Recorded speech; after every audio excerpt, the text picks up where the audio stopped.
welcome to quite a unique video where I'm going to break down all of my case opening stats and a whole bunch of other CS stats so you guys can see what I spent, what I lost, and the opening cases in general is probably not such a good idea. The website I'm going to be using to get a lot of my statistics is called Loot Spectrum. They're not paying me or anything like that. They just have an exceptional plugin that goes through all of your inventory history so you don't have to track anything yourself. It does it all automatically. If you guys are interested in seeing your stats, I'll leave the plugin down in the description below. In total, I have opened, not including fever cases, 64,955 cases. Of those, 51,885 have been mil-spec. That's about 79.87% of everything I've opened are mil-spec, which is actually slightly below the CS2 average. Technically, I should have got about 27 more mil-specs, but the fact it's below average is actually a good thing because that means in the other higher rarities, we can make up those percentages. So I ended up getting 10,461 restricted items, which is about 16.1% of all the skins that I unboxed, which is actually above average because the average is 15.98, which means I had 81 more restricted items than I should have gotten. I've got 2,011 classified items.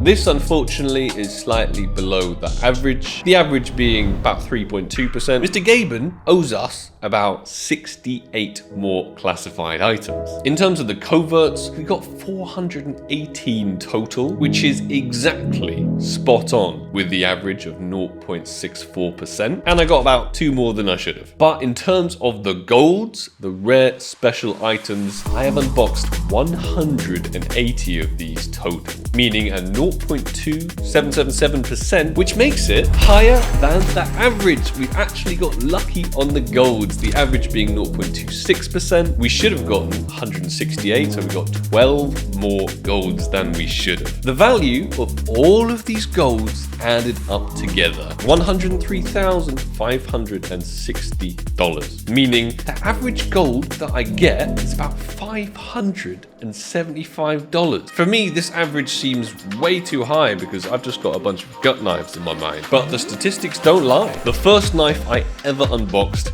was this gut knife Boreal Forest back at the beginning of 2014, and the latest gold I've unboxed was a pair of Hydra gloves case hardened a few days ago. The best gold that I've ever unboxed is this butterfly knife Gamma Doppler, valued today at slightly under $4,000. And I got it in this video right here. The best covert I've ever opened is a Fire Serpent back in 2014 in well worn as well. The best classified I've ever opened was this P2000 Ocean Foam in Minware. Best restricted, this StatTrak Glock Dragon Tattoo. And the best mil-spec, this StatTrak USPS Stainless. In fact, it's crazy that is valued at $150. How much have I spent on just keys alone? Well, that comes out to a grand total of $162,000. But this is nothing compared to how much I've spent on cases, because this comes out at $491,000. We'll round it up to 492, which means my total spent in Counter-Strike on keys and cases, just unboxings in general, this isn't including trade-ups or souvenir packages or capsules or anything like that, just boxes, is $653,000. The total value I managed to get from that 650k in skins is, little drum roll, $309,000, which means I've had an investment loss in CS2 cases of $344,000, meaning my return on investment is minus 52.69%. There may be an anomaly or two that will boost this overall value, like the #1 float StatTrak PP Bison that I unboxed, the best StatTrak float skin in the entire world that I ended up selling for about 8,000. But those anomalies are going to be probably less than 15,000 total. So my return on investment is still at least minus 50%. Everything I spend on CS2 unboxings, I lose at least half of. Having spent $650,000 purely on CS cases alone is pretty absurd. I could buy a mansion in Uganda.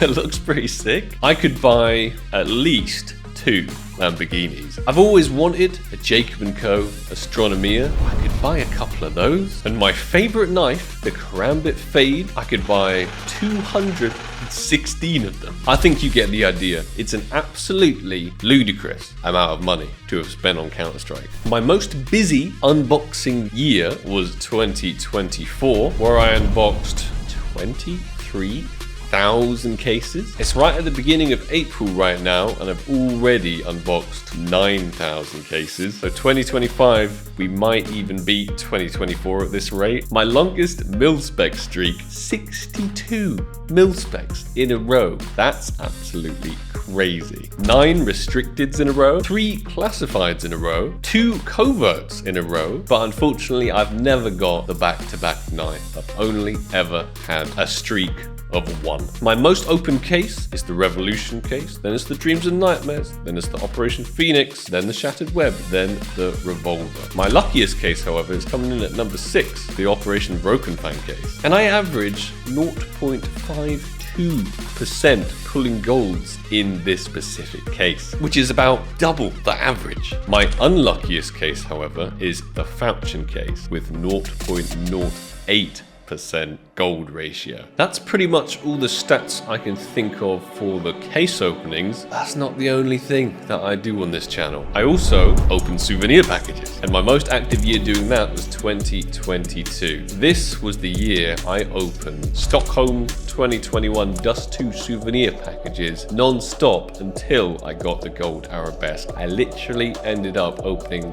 10,000 or so in a row before I pulled the gold arabesque. Bear in mind the average should be 1 in 4,000. I got crazy unlucky. And we can also see all of my other package statistics, like how many cobblestone packages I've opened, which is a grand total of 510 cobblestone packages. Given that these things are worth, on average, minimum to be honest, $1,000 each, that is over $500,000 in just cobblestone packages alone. And I can proudly show off all the coverts that I've managed to get. So my very first covert, it was the Souvenir Orb Dragonlore in Factory New. I'm sure some of you guys remember that if you're old school enough. And then I managed to conquer every single other covert ever from a souvenir package, and I might be the only person in the entirety of Counter-Strike to have ever achieved this. Every single covert souvenir possible from the game, I got it, along with a gold from every single case in the game. If Valve gave out awards, I'm sure I'd be owed a couple. Let's look at our drop. The most drops I received was in 2014. That makes sense. I think they were dropping a lot more regularly back then. And from just playing the game alone, I've managed to earn $6,000 in drops. This includes weapon skins, this includes cases, graffitis, and my most dropped item is actually the Operation Phoenix case. So there we have it, minus $300,000 on just cases. I'm guessing maybe around minus $300,000 on souvenir packages as well. But there's one more section I'd like to check out, and that is the trade-ups.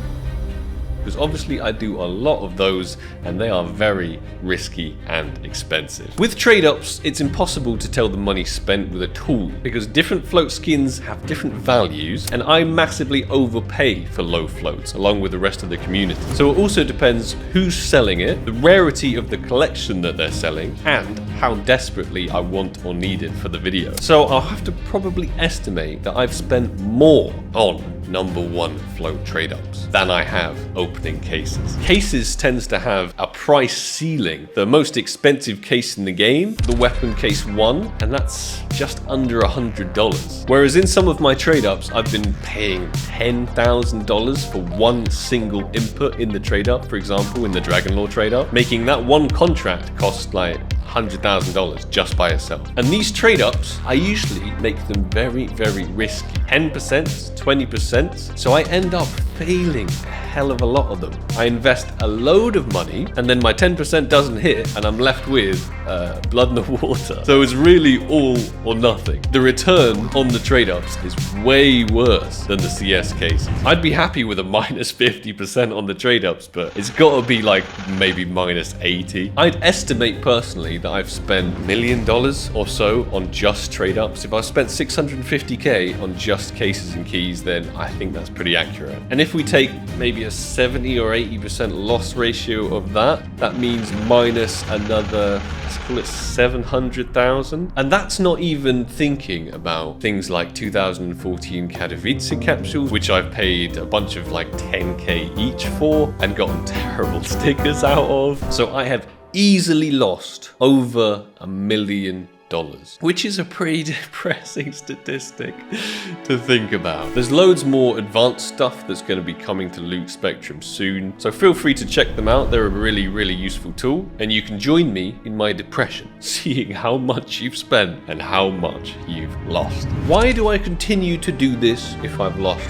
so much money, and doing it is a guarantee that I'll continue losing more? Well, two reasons really. Firstly, it's because I've earned more than I've lost. So financially for me, it's a good decision. Not only that, obviously it's part of my business, so I can write off these keys and these cases as business expenses, and they become tax deductible at the end of the year. And secondly, because I just really love entertaining you guys. I know that you guys want to see me spend crazy amounts of money on ridiculous things, so that's exactly what I provide for you. So I hope everybody enjoyed my very honest, very realistic breakdown of my Counter-Strike stats. I normally made a video fairly recently that was quite similar to this, and I got a whole bunch of comments on my channel saying, hey, we want to see your version. So here it is. Over $1 million down in CS, and we're probably going to make it over 2 million in the next couple of years. So this is just a reminder. If this isn't your business and you're not earning more than you're losing, I'd stay away from the CS2 cases. I hope everybody enjoyed the video. If you did, slap that like button. It's always massively appreciated. Thank you so much for watching, and I'll catch you in the next one.